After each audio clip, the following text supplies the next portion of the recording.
5 सीटें आप समझ सकते हैं, हैदराबाद का रहने वाला आदमी केवल एक वर्ग बिहार में जाके 5 सीट जीतना बहुत बड़ी बात है, बहुत बड़ी बात है। और उन्होंने वो मेहनत किया। मुसलमान, पिछड़े और दलित कहीं ना कहीं ये सोच रहे हैं कि उनकी बात जो उनसे उनके जमीनी स्तर से डायरेक्ट सीधे कनेक्ट हुई है, वो बात अगर कोई कर रहा है तो वैसे ही कर रहे हैं। जो किशनगंज सीट है वो बड़ा हॉट सीट कही जा रही है। आज वहां पर अख्तरुल इमान ने नामांकन दाखिल किया। आपको वहां पर क्या लग रहा है? 3 मुस्लिम चेहरे हैं।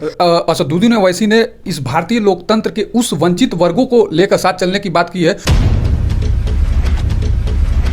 नमस्कार, आप देख रहे हैं द इंडिया टीवी और मैं हूं आपके साथ सद्दाम करीमी। किशनगंज जो बिहार की हॉट सीट कही जा रही है, वहां पर आज अख्तरुल इमान ने बड़े जोश के साथ और तमाम लोगों की दुआओं के साथ वहां पर जो है आज उन्होंने एमएएम से अपना पर्चा दाखिल कर लिया है।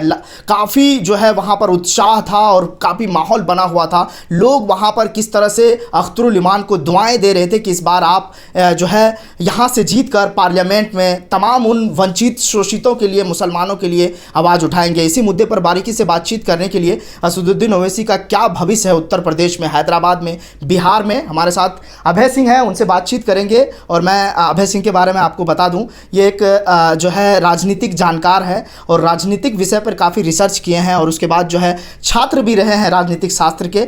तमाम मुद्दे पर इनसे हम समझने की कोशिश करेंगे। बहुत बहुत शुक्रिया वक्त देने के लिए। धन्यवाद। पहला सवाल और महत्वपूर्ण सवाल, आपको क्या लग रहा है असदुद्दीन ओवैसी का राजनीतिक भविष्य उत्तर प्रदेश में, बिहार में? प्रकाश डालिए। देखिए, असदुद्दीन ओवैसी ने जिस तरह अपनी शुरुआत की थी, शुरू में जैसा कि हम सभी जानते हैं, वो एक मुसलमानों की बात करते थे और मुसलमानों के हक और अधिकार की बात करते थे। लेकिन पिछले ही कुछ दिनों में आप देखेंगे जिस तरह से उन्होंने अपना एक तीसरा मोर्चा बनाया है पीडीएम के नाम से, जिसमें पिछड़ा, दलित और मुसलमान आया है। तो कहीं ना कहीं असदुद्दीन ओवैसी ने इस भारतीय लोकतंत्र के उस वंचित वर्गों को लेकर साथ चलने की बात की है, जिनको कहीं ना कहीं दरकिनार किया गया है और कहीं ना कहीं उनको हक और अधिकार से वंचित किया गया है। बातें तो सभी करते हैं, लेकिन कहीं ना कहीं ओवैसी जी ने एक नई मुहिम शुरू की है और इस पे कहीं ना कहीं एक उज्जवल भविष्य मुझे देखने को मिल रहा है। लोग कह रहे हैं कि सिर्फ ये मुसलमानों की बात करते थे, अब पीडीएम का आप जिक्र कर रहे हैं जिसमें पल्लवी पटेल जैसे बड़े चेहरे को लाया गया। प्रेस कॉन्फ्रेंस कर उन्होंने कहा, तो कहा जा रहा है कि जो पल्लवी पटेल के साथ जो वोट बैंक है वो कहीं ना कहीं जो है ओवैसी के साथ आएंगे। देखिए, जैसा कि हम देख ही रहे हैं कि जिस तरह की बात हो रही है, जिस तरह माहौल बदल रहा है, कहीं ना कहीं ओवैसी जी ने इस तरह का स्तर शुरू किया है कि वो एक उसी वर्ग को टारगेट कर रहे हैं जिनको कहीं ना कहीं एक तरह से किसी भी पार्टी हो जो भी पिछड़ों की बात करती है, लेकिन अभी आप टिकट आवंटन में ही देखेंगे, चाहे वो समाजवादी पार्टी हो चाहे अन्य पार्टियां जो पिछड़ों की मसीहा बनती हैं, तो कहीं ना कहीं एक तरह से हक अधिकार की जब भी बात आती है तो कहीं ना कहीं दरकिनार किया जाता है। उसी प्रकार उसी कमी को पूरी करने के लिए और कहीं ना कहीं उस वर्ग को आगे लाने के लिए ओवैसी जी ने जिस तरह ये प्रयास किया है वो काफ़ी काबिले तारीफ है। और कहीं ना कहीं पूर्वत ये कहा जाता रहा है कि ओवैसी केवल मुसलमानों की बात करते हैं, लेकिन उन्होंने इस मैनेजमेंट को इस तरह दिखाया है कि कहीं ना कहीं वो पिछड़े और दलितों की भी बात करते हैं और उनके भाषणों में भी आप देखेंगे हमेशा गरीबों मजलूमों की भी बात करते हैं वो। अब बिहार का थोड़ा जिक्र कर लेते हैं। बिहार में जो किशनगंज सीट है वो बड़ा हॉट सीट कही जा रही है। आज वहां पर अख्तरुल इमान ने नामांकन दाखिल किया। आपको वहां पर क्या लग रहा है? 3 मुस्लिम चेहरे हैं।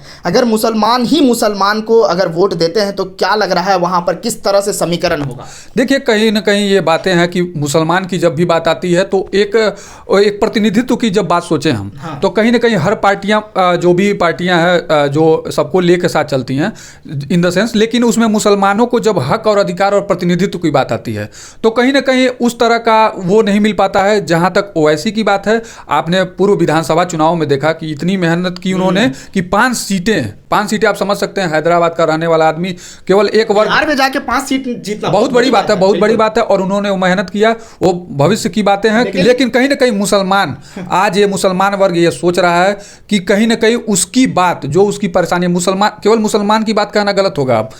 मुसलमान, पिछड़े और दलित कहीं ना कहीं ये सोच रहे हैं कि उनकी बात जो उनके जमीनी स्तर से डायरेक्ट सीधे कनेक्ट हुई है, वो बात अगर कोई कर रहा है तो वैसे ही कर रहे हैं। अच्छा, लोग कह रहे हैं कि वहां पर वो धोखा दे के चले जाते हैं विधायक जो है उनके। नहीं, देखिए, वो तो विधायक की व्यक्तिगत ये है, लेकिन कहीं ना कहीं उनके जाने के बाद भी ओवैसी का कुछ ऐसा बयान नहीं आया कि उनसे व्यक्तिगत उनका कोई मनमुटाव है। वो उनका व्यक्तिगत ये है, पार्टी का और क्रेज बढ़ता है, आपका कहना है? एकदम, क्योंकि वो पार्टी की जो विचारधारा है वो कहीं ना कहीं आज उजागर हो रही है और सीधे सीधे लोगों में जो भी जनमानस है, वहाँ की जनता, जैसा कि वहाँ पे शोषित पीड़ित मजलूम किस्म के लोग इतने ज़्यादा हैं और भूखमरी से और कई तरह की समस्याएं उनको टारगेट करते हुए जिस तरह ओवैसी की पार्टी ने काम किया तभी तो उनको 5 सीटों का तोहफा मिला। रिजल्ट मिलता है। चलिए बहुत शुक्रिया हमसे बात करने के लिए। तो ये हमारे साथ अभय सिंह थे जिन्होंने सभी सवालों के जवाब बारीकी अंदाज में दिए, जिनका साफ तौर पे कहना है कि जो उत्तर प्रदेश में पीडीएम का एक तीसरा मोर्चा है उनको साथ लेकर चल रहे हैं और जो मुस्लिम की छवि थी असदुद्दीन ओवैसी पर वो कहीं ना कहीं दरकिनार हुआ है। लेकिन जो सीमांचल है वहाँ पर किस तरह से असदुद्दीन ओवैसी मुखर होकर वहाँ पर चुनाव लड़ रहे हैं, अब सीमांचल ही नहीं मिथिलांचल में भी उनका कहीं ना कहीं क्रेज बढ़ रहा है। द इंडिया टीवी के लिए दिल्ली से सद्दाम करीमी की रिपोर्ट। चैनल को लाइक शेयर एंड सब्सक्राइब करें और बेल आइकन दबाना ना भूलें।